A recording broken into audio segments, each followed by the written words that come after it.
ان باتوں کو جرم نہیں سمجھتا۔ اسلام میں حکمران کو امام کہا گیا ہے جس کے پیچھے قوم کے ہر فرد کو چلنا ہے۔ تو جناب والا جب یہ لوگ اقتدار میں آ کے ان کاموں کو اپنے لیے جائز قرار دے لیں گے تو پھر قوم کیسے ان باتوں کو چھوڑ سکتی ہے؟ لہٰذا آج ہم دیکھ رہے ہیں کہ حکمران ہر بات پہ جھوٹ بولتے ہیں، وہ قوم کو دھوکہ دیتے ہیں، تو ایسے میں پھر اصلاح کیسے ممکن ہے؟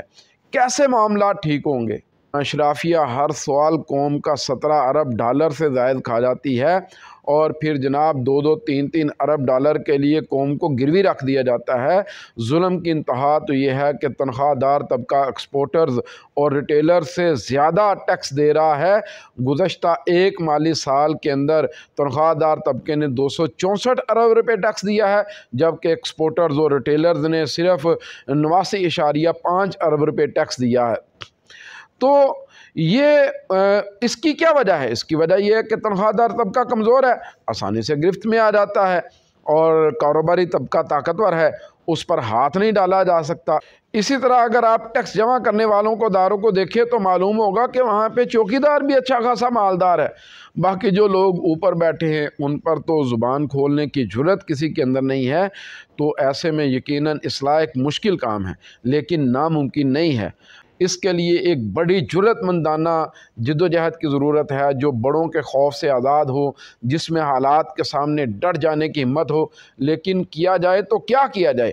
ہمارے ملک میں تو گنگا الٹی بہہ رہی ہے، یہاں زبان کھولنا جرم ہے کہ طاقتوروں کے آرام کے اندر خلل آتا ہے۔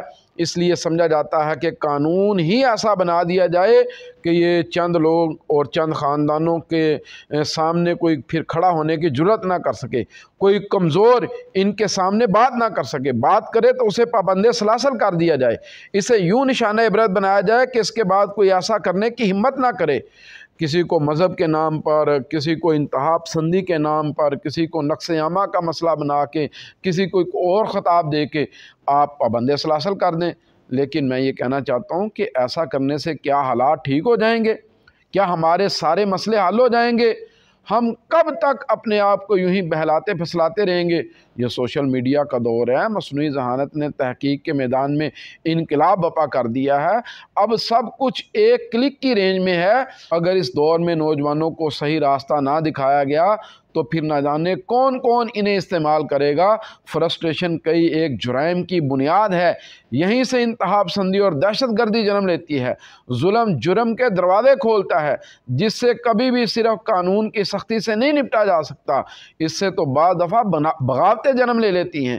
اس لیے میں یہ کہنا چاہتا ہوں کہ آنکھیں کھولیے اس سے پہلے کہ آگ شدید ہو جائے، مگر اشرافیہ شاید ایسا کرنے کے لیے تیار نہیں ہے۔ سیاست کے پنڈت کبھی خود کو کمزور نہیں ہونے دینا چاہتے، چنانچہ اس کے لیے مڈل کلاس طبقے کو ہی آگے آنا ہوگا، انہیں صبح و 9 کی اذان دینا ہوگی، انہیں قومی رہنمائی کا منصب سنبھالنا ہوگا، اگرچہ اس کے لیے ایک طویل جدوجہد کی ضرورت ہوگی۔ سوسائٹی کی ایک ایک اکائی کی درستگی کے لیے تحریک برپا کرنا ہوگی، پھر کہیں جا کے منظر نظر آئے گی۔ یہ صبر آزما کام ہے مگر لا حاصل نہیں ہے۔ ایسا کرنے والے افراد قوم کی صفوں میں موجود ہیں، صرف ان کی پہچان اور شناخت کرنا ہوگی اور ان کے قدم بہ قدم ہمیں چلنا ہوگا۔ خوف سے باہر نکل کر ہمیں اپنے کردار کو ادا کرنا ہوگا۔